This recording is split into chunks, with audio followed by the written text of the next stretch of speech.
everybody, and welcome. This is Bernie from Stamp and Eat, and welcome to another Friday card making session with me. So this weekend in New Zealand, and I think it is around the world, it is Mother's Day, and I thought it would be a really good idea to just give you an alternative to a floral kind of sort of style Mother's Day card, because I know that there are bound to be mums out there that are really not floral kind of ladies, don't really enjoy that sort of side of things, but that they do appreciate a card from their loved ones. So I figured this would be an awesome style to demonstrate. So this technique is called the floating strip technique. And I'm going to show you one particular way of doing it, and then I'll explain there's another way. And I actually have more details and in-depth explanation on my blog, so you can go and have a closer read, and this video will also be available on my blog. But I wanted to show you how to create something similar. Now, the papers I'm using today are completely different from these ones, so that you'll get a different look. And the card that I'll show you at the end, that I used the same floating strip technique, but doing it in the different way, also has different papers. So these ones are, I think it's called Cranes of Fortune, or something like that. I can never remember. I want to call them Cranes of Fortune. I think it is. Designer series paper in the mini catalog, and mixed up a little bit with a little bit of old retired celebration paper. But this is the Splat Stripes 3D folder, which comes with the splatter. They come in a set. They're both minis. They come in a set, and they are available in the mini catalog, but are also going through to the annual catalog. And a few weeks ago, I featured the splatter one when I did the card showing you how to use your color lifter and your watercolor pencils. So if you want to have a look at that video, feel free to click on that. So I have cut, this one is in crumb cake, but today I'm just going to stick with basic white, but both of the cards are cut in my usual 8 1/4 by 5 1/2, scored at 4 1/8. So I'll just set that to the side. And I have, for the purpose of this card, changed it up a little bit, and I've also created the basic white embossed background to be exactly the same as the card front. So that is 5 1/2 by 4 1/8. And if you don't have this particular embossing folder, you can use whatever you've got in your stash. And the beauty of this technique that I'm going to show you today is that you can use anything that you have left over. This is, and I might just need to trim a little bit of this off. This is a fantastic card to make use of those pesky little bits of designer series paper that you have lying around, that you really don't want to throw away, but are not enough to do a big project with. So let's set that to the side. Now for this, you're going to need a bit of window sheet. Can you see that? It's really hard. Let's try that. Can you see that? Window sheet, just a piece of window sheet. About 4 by 4 inches will be enough. I'm going to use the rectangle from the stitched rectangle die. And for this card, I am using the Abstract Beauty pieces of designer series paper. Now, it is best that you have grid paper for this design, because you're going to line it up, and there is really no right and wrong way of putting this design together. So I'm just using a bit of my Stamping Seal Plus, and it's a good idea to use this rather than your glue, because you're going to be putting this through your cut and emboss machine, and it is going to make a huge mess if you put it through without, yeah, I would suggest you rather use your Stampin' Seal or glue dots.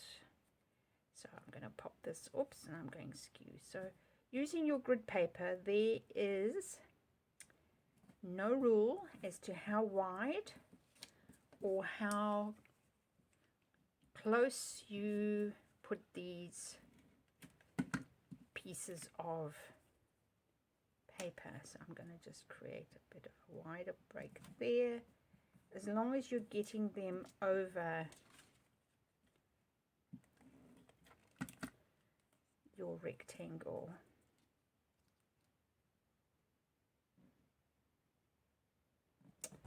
Right, I just want to see how far I need to go down.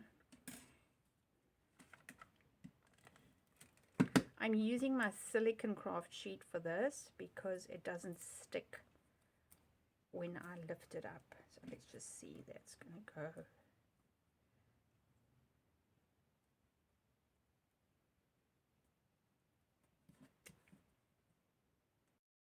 Okay, so I'm just going,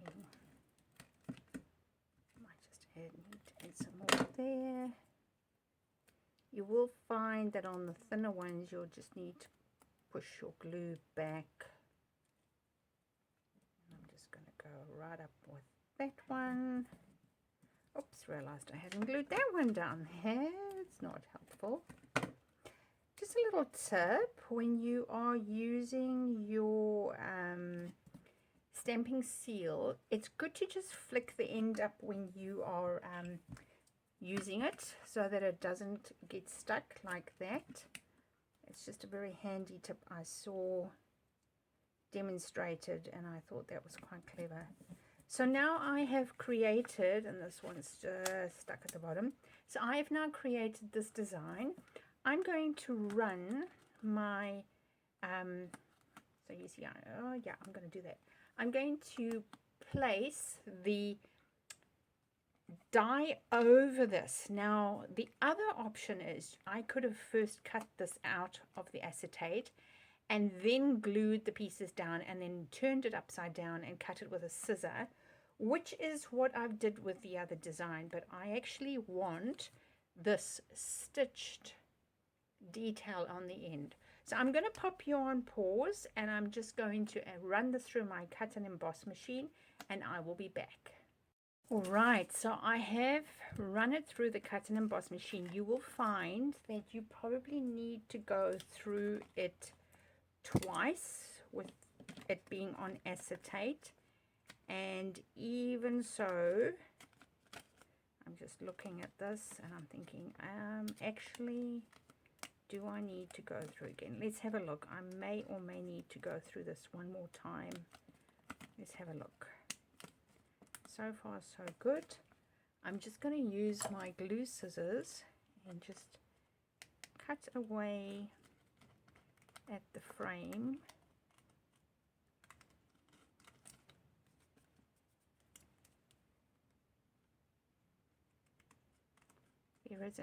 There are two lots of stitching on it, so that sort of helps.